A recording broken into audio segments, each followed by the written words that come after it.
Back to the chat on Newsday Amarillo and News Channel 10-2. I'm David Lovejoy. Good morning, everybody. I'm Rhonda Lawnert. And I'm the ace of alliteration, Chuckalicious, Chuck Williams. And joining us this morning, this young man is a very important part of the chat, along with him and the two Jacobs and Austin and Ruben. All these guys direct us each and every morning. But I wanted to bring Isaiah Tanner in this morning, a very, very unique perspective. We all know what transpired in Perryton, Texas, just overnight. Now, we all love where we come from. We all love this part of the country. But imagine getting this news, and this is where you grew up. This is your hometown. And now you have to go cover this as a news story. And that, Mr., is what Isaiah faced on that fateful day. Isaiah, thank you for taking time out and sitting down with us today. You normally are here bright and early in the morning with us. And so usually around that time of the day, the storm dropped. You were off at that time? Were you already off for the day? So I was off work on because it dropped Thursday. So I was off work and I was helping my girlfriend move, and then my phone started just going nuts. My parents were calling me asking me if there was a tornado that went through because they didn't hear anything, and so I said, "Well, I don't know." Right. So I had to stop and holler at somebody at the station and ask them real quick. They told me it was, and I said, "Yeah, there was, but I think you guys should be clear now." So Now, one of the things, and we've heard this from other people who were there in the city, it dropped so suddenly. It was hard. There was no time for the horns to go off or the warnings. It dropped to one side of town. Now, your parents lived in the particular part of town, the south side, I believe, where there was no warning. It was sunny. It was a nice day, while the north side was just being thrashed. Did they face any danger, or did they have any property loss or loss of anything? uh, I think we were lucky. The only thing that they lost was electricity and hot water. Right. So they got out pretty well on that. A lot of people didn't. Did they have to shelter in place or anything? Did they get to a shelter? Or Oh, that's the thing. They were just sitting in the living room, that's it? Wow.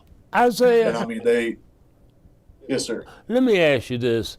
Covering it from a personal standpoint, just what was running through your mind? I mean, you got people there, you got friends and everybody else. I mean, it had to be some compendium of thought just clogging up your mind. What was happening with you? Well, I mean, it was.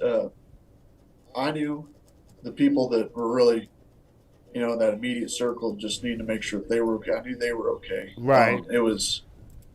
I mean, most nights I'm going to bed at probably 7:30 or 8. Right. That night I stayed up to about midnight, just scrolling through Facebook and checking on stuff and calling my parents probably about every hour. But and then I found out that one of the ladies that I've known pretty much my whole life, she passed away in that, and that was just. I told them that I wanted to go up there and cover that, Right. and got up there, and it was weird because Perryton's a town of like 8,000, almost 9,000 people. Right. So we're driving up there, and usually you can see it. I've driven to Perryton enough times in the night, you can see it, a couple miles out. But I mean, I was sitting there driving up, and I was like, "There's 3 lights on." It immediately just kind of set in there. Right. But then getting inside of that, and I was stopping at stoplights, even though they weren't on or working.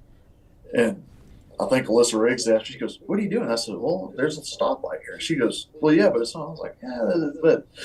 Yeah. I Right. said, "I guess you're right." So, It's but I mean, it was once the sun got up, that's whenever it really started because you couldn't see anything. And so once that sun got up, though, you could see everything, and it was just it messed me up a little bit. I had to take a breather for a bit there, but then after that, it was just work on doing what you can to do your job well. So, Right. So it was very devastating, obviously. But tell us what you think about, the relief efforts. We're all wanting to help, and I know that uh, tons of people are helping, organizations, businesses are helping. How do you feel that that's going, and are there any things that you saw that maybe need to be addressed that aren't being addressed?